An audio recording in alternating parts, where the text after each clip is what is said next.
En enviado al Parlamento fue presentado este jueves a todos los legisladores. Ha trabajado al respecto Nicolás González, a quien ya le damos la bienvenida. Hoy lo tenemos en casa. Nicolás, ¿cómo estás? Un gusto. ¿Cómo andás, Rosario? Hola, Miguel. ¿Todo bien? El saludo para todos. Un breve descanso del coronavirus para meternos en la ley de urgente consideración, porque el presidente de la República de alguna forma así lo dispuso con su mandato a la vicepresidenta Beatriz Argimón para entregarle a todos los legisladores, a las bancadas de cada uno de los sectores políticos que tienen representación parlamentaria, este proyecto que tiene ahora 502 artículos. El proyecto de ley de urgente consideración, que es bueno tener en cuenta que al momento no tiene fecha de ingreso justamente al Parlamento para su tratamiento y para sus 90 días constitucionales que una ley de urgente consideración debe tener. Vayamos a repasar los principales cambios. ¿Dónde? En seguridad, en educación y en otros puntos que fueron claves y de debate también a lo largo de la última campaña electoral.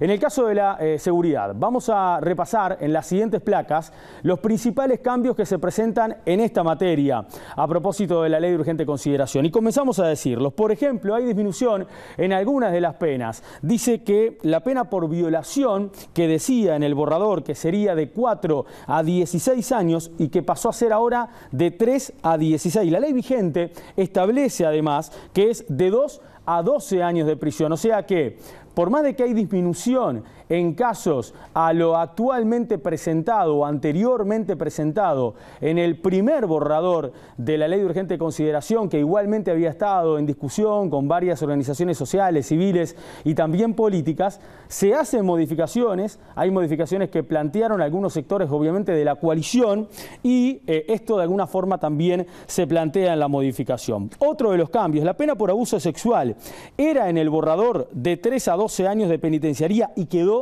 de 2 a 12. La ley vigente establece de 8 meses a 6 años y en algunos casos de 2 años a 6. La pena por abuso sexual, especialmente agravado en el borrador, era de 4 a 16 y de 12 a 16 años queda ahora. La ley vigente es de 2 a 12 años. A pesar de estas disminuciones, igualmente todas ellas se encuentran por encima de lo que establece, como decíamos, la ley vigente. Por otra parte, se mantienen igual que en el proyecto original los agravamientos de pena para todos los delitos de estupefacientes. Se introduce un nuevo aumento de pena respecto a la resistencia al arresto. Se agrega que si en la resistencia al arresto se agrediera o se atentara contra la autoridad policial y pública, la pena será de 6 meses de prisión a 4 años de penitenciaría. Ustedes lo están viendo en este momento en la placa. En el proyecto borrador estaba considerado además como agravante el homicidio contra el guardia de seguridad privada y en el proyecto final esto se quitó. Sobre el agravio a la autoridad policial, el proyecto borrador introducía que el que agravie o atente contra un funcionario policial en ejercicio de sus funciones será castigado con una pena de 3 a 12 meses de prisión. Y este proyecto final dice que no será castigada la manifestación de mera discrepancia emitida en respeto a las normas legales y reglamentarias.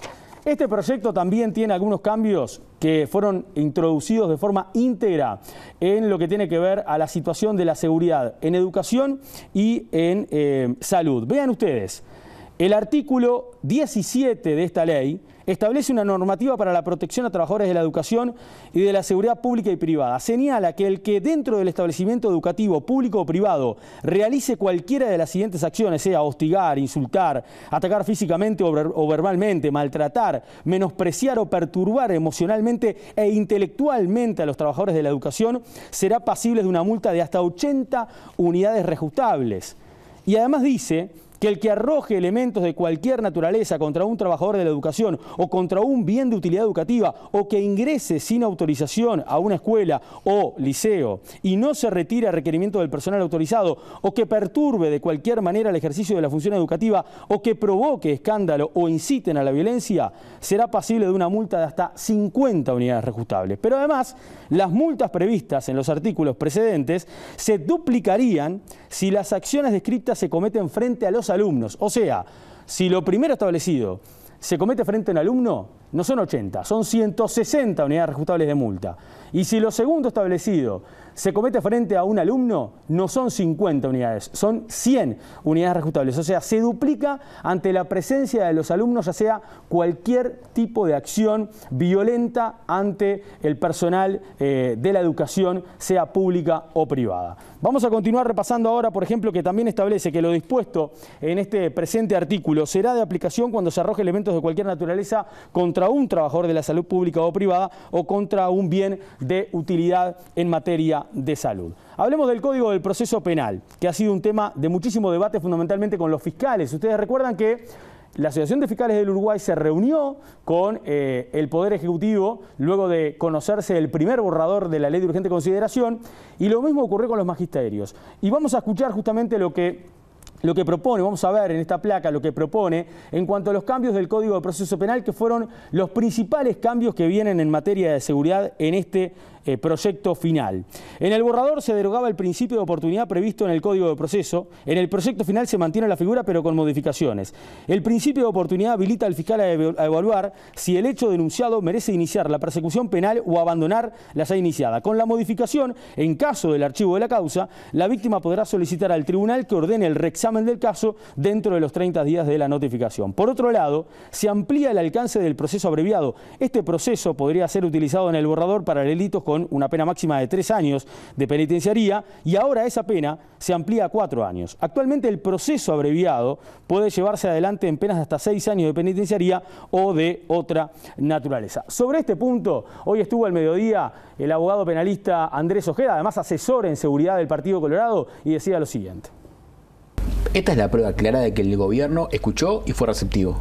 Que el primer borrador era un puntapié de discusión que admitía conversación, y la admitió porque hoy en día toma muchas cosas que muchos le han sugerido. O sea, primer dato relevante, el gobierno escuchó. Escuchó con atención y no escuchó por la galería, escuchó en serio. ¿Tá? Eso creo que se nota en todo el tono de este segundo borrador. Después, yo te diría que a mi juicio, al menos de los 457 artículos originales, ese del proceso abreviado era el más importante. Yo te diría que suscribo, y no quiero decir el 100%, pero la realidad es que sí, el 100% de lo que los fiscales dijeron con referencia a esta normativa de ley de urgente consideración. Y el gobierno escuchó y tomó una propuesta intermedia que le hicimos nosotros. Está bien, quieren bajar esa pena mínima para uso del abreviado, bajémosla. ¿A cuánto? En lugar de 3 años, a 4 años tipo básico. ¿Qué quiere decir eso? Que incluye las rapiñas comunes y también las rapiñas eventualmente agravadas. Con lo cual, hoy con esta redacción, a mi juicio al menos, todas las rapiñas podrían ir por proceso abreviado. Vamos a otras modificaciones que se presentan también en esta ley de urgente consideración. Siguientes placas para compartir con todos ustedes. Por ejemplo, los cambios en la oportunidad para el uso de la fuerza de la policía.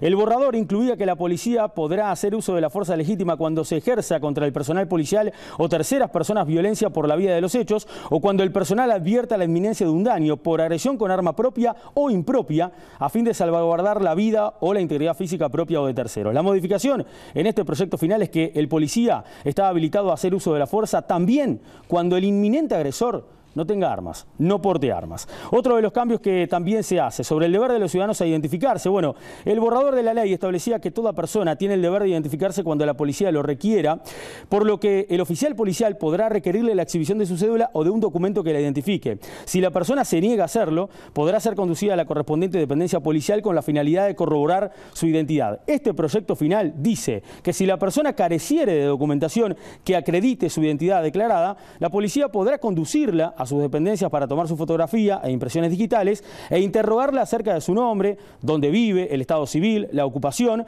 dando cuenta de inmediato al Ministerio Público. El procedimiento no va a durar más de 2 horas, o sea, se hace lo mismo, pero en realidad se detalla que se hace. Es un cambio que también de alguna forma le da más legitimidad al accionar de la policía en este caso. Y otra de las cosas es las cuestiones a destacar que se mantienen incambiadas. Por ejemplo, la normativa sobre la protección de la soberanía en el espacio aéreo, conocida como la ley de derribo, se mantiene tal cual. En la ley del procedimiento policial, el borrador agregó un artículo respecto a la presunción de inocencia que se mantiene idéntico. El aumento de penas para la privación de libertad de menores infractores, que la ley vigente tiene como máximo 5 años y el borrador lo subió a 10, también se mantiene en 10 años en el proyecto de esta ley final. final. Lo mismo con la conservación de los antecedentes de los menores infractores. El borrador planteó mantenerlos para delitos de violación, abuso sexual, rapiña, homicidio, entre otros, y este proyecto final también los mantiene intactos. Vamos a la educación ahora, un tema de también muchísimo debate a lo largo del último tiempo, cuando se comenzó a conocer aquel primer borrador. Un hecho que también generó en esas negociaciones con el resto de los partidos de la coalición, que fundamentalmente el Partido Colorado hiciera un repaso de todo lo presentado y planteara muchas modificaciones, que algunas fueron llevadas a cabo en este segundo proyecto de 502 artículos. Acá vean esto: se mantienen cambios en la gobernanza de la educación. Los cambios relacionados a la gobernanza, que fueron anunciados además en la campaña electoral y ya plasmados en el borrador de la ley, se mantienen. Esto, por ejemplo, es que se sustituyen los consejos desconcentrados por dirección generales, se establece que la Administración Nacional de Educación Pública tenga, por ejemplo, los órganos del Consejo Directivo Central, la Dirección General de Educación Inicial y Primaria, la Dirección General de Educación Secundaria, la Dirección General de Educación Técnico Profesional y también el Consejo de Formación en Educación. Se cambia, por ejemplo, la definición de lo que es la educación formal, porque el borrador anterior definía la educación formal como aquella cuya culminación da derecho a certificaciones, títulos o diplomas, cuya validez sea reconocida por el Estado. Este proyecto final amplía de alguna forma esta definición y dice: la educación formal es aquella que, organizada en diferentes niveles u modalidades, constituye de manera unificada el sistema educativo que promueve el Estado con el objetivo de garantizar el desarrollo de competencias para la vida. Pero también, por ejemplo, revalida los títulos extranjeros. El borrador establecía que la revalidación de títulos extranjeros pasaría a ser potestad del Ministerio de Educación y Cultura, cuando según la ley vigente es tarea de la Universidad de la República. Bueno, el cambio se mantiene en el texto actual, pero con algunas modificaciones. El borrador decía que el MEC se ocupará de los procesos de reconocimiento y de revalorización, mientras que el texto final dice que deberá diseñar, aprobar y asegurar el funcionamiento de los procedimientos. Agrega que lo hará con el fin de que sus titulares puedan generar oportunidades de empleo en profesiones reglamentadas por normas nacionales o ejercer actividades libres como la asesoría, la consultoría, la enseñanza o también la investigación. Y además se crean nuevos institutos en educación. Acá está la siguiente placa. El proyecto final introduce, por ejemplo, ahora la creación del Instituto Nacional de la Música, del Instituto Nacional de Artes Escénicas, del Instituto Nacional del Libro y Promoción de la Lectura y también del Instituto Nacional de Artes Visuales. Repasemos otros cambios fuera de la materia de la seguridad y de la educación, pero que creo son también claves a la hora de las negociaciones, de las polémicas que se generaron luego de conocido el primer borrador del proyecto de ley de urgente consideración. Vayamos a las siguientes placas. Aquí, ¿qué es lo que estamos diciendo? Lo siguiente: por ejemplo, en el derecho a huelga se modificó el artículo que reglamentaba el derecho a la huelga. El anterior artículo decía que de forma pacífica, sin perturbar el orden público y asegurando la libertad de trabajo de los no huelguistas y el derecho de la dirección a ingresar en los locales de la empresa, se podía tomar esta medida. Ahora, el nuevo artículo dice que el Estado garantizará el ejercicio pacífico del derecho de huelga, el derecho de los no huelguistas a acceder y trabajar en los respectivos establecimientos y el derecho de la dirección de las empresas a ingresar a las instalaciones libremente. En el caso del monopolio de la venta de combustible, ayer lo decíamos, ¿no? El proyecto mantiene tal cual la derogación de esto para la importación, la exportación y refinación del petróleo crudo y derivados gestionados por ANCAP. En el caso de la inclusión financiera, el nuevo proyecto vuelve a poner límites al pago en efectivo, como lo hacía la ley original de inclusión financiera, pero mientras que la normativa actual establece que los pagos de más de 40.000 unidades indexadas deban realizarse por medios electrónicos,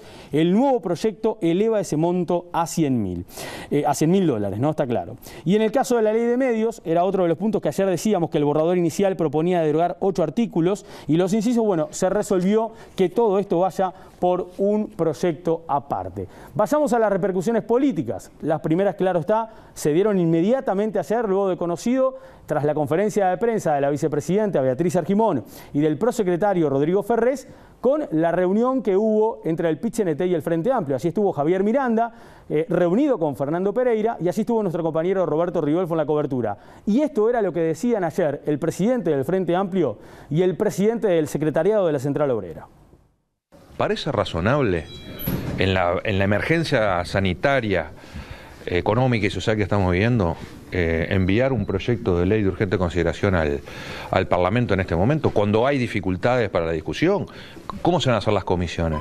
¿Se va a reunir mucha gente en las salas del Parlamento para discutir? ¿Se va a convocar a colectivos como el PCNT u otros colectivos sociales para esta discusión en plena proceso necesario, imprescindible de distanciamiento social?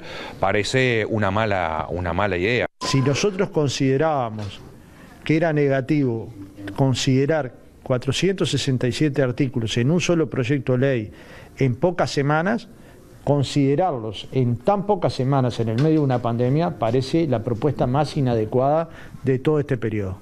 Digamos, nosotros hasta ahora las propuestas que había presentado el gobierno nos parecían que eran cortas, pero que iban en la dirección correcta. Es decir, que iban a atender sectores de la sociedad que tenían dificultades, no con el volumen que nosotros creemos que hay que colocar, pero sí en la dirección adecuada. Esta nos parece la más inadecuada de todas.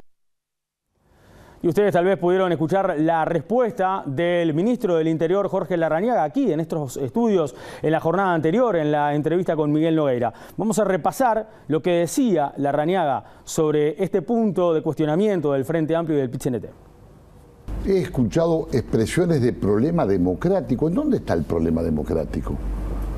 El trasiego y la cuarentena, pero escúchenme, una comisión puede tener 7 u 8 personas, se puede reunir en una sala y los que asistan a la comisión por videoconferencia en otra sala. ¿Podemos seguir dilatando que los adolescentes infractores que cometan delitos gravísimos tengan una pena superior?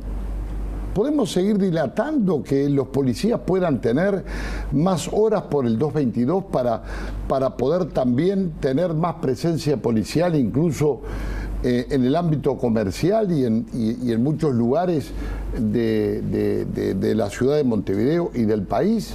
¿Se puede dilatar la creación de una dirección de seguridad rural para luchar contra el abigeato, o una dirección de políticas de género y muchas otras cosas vinculadas a los procedimientos judiciales? Vamos a recordar también que precisamente el secretario de Estado, Jorge Larrañaga, fue el primero que le solicitó al presidente de la República que, de alguna manera apurara el trámite de envío de la ley de urgente consideración. Exactamente. Y eso también generó discrepancias en la coalición. Ese mismo día, vean este tuit de Iván Posada, diputado del Partido Independiente. Iván Posada decía lo siguiente: la situación de crisis sanitaria y su impacto social y económico resulta un escenario inapropiado para discutir una ley de urgencia. La urgencia es sanitaria, social y económica, y es donde debe concentrarse el trabajo del Poder Legislativo, decía en ese momento Posada. Y esto me da pie a algo para cerrar, obviamente, la presentación de esto, que obviamente no podemos tratar de sintetizar 502 artículos, pero vamos a lo clave, a lo puntual, a lo que ha generado polémica desde que se conoció la ley de urgente consideración que iba a ser elevada al gobierno. Lo que dice Posada es así: si la ley ingresara el lunes al Parlamento Nacional en el medio de una emergencia sanitaria, hago un paréntesis y vuelvo a decir que esto no está resuelto, el gobierno no tiene fecha para enviarla, pero si lo hiciera el lunes, no se podría tratar ninguna otra modificación o un proyecto de ley nuevo que no sea la ley de urgente consideración, porque la Constitución así lo establece, y dentro de los 90 días que establece el tratamiento urgente para esta ley, no se podría hacer nada más. O sea, si se trata la ley de urgente consideración, no se puede hacer un proyecto sobre telemedicina nuevo, algún otro inventario nuevo, para poder tratar, por ejemplo, lo que tenés en este momento, que es la emergencia sanitaria. Por eso el gobierno le da a los legisladores la ley, vayan estudiándola, pero aún no piensan enviarla, porque primero hay que terminar la emergencia sanitaria. Muy bueno, Nico, volvemos contigo en un rato porque hay conferencia de prensa, creo. Nos vamos a la torre ejecutiva, va a haber anuncios en minutos y obviamente la actualización de datos. Me dijeron que te van a esperar, que hasta que no llegues no arranca. Gracias, Nicolás. Y a propósito del envío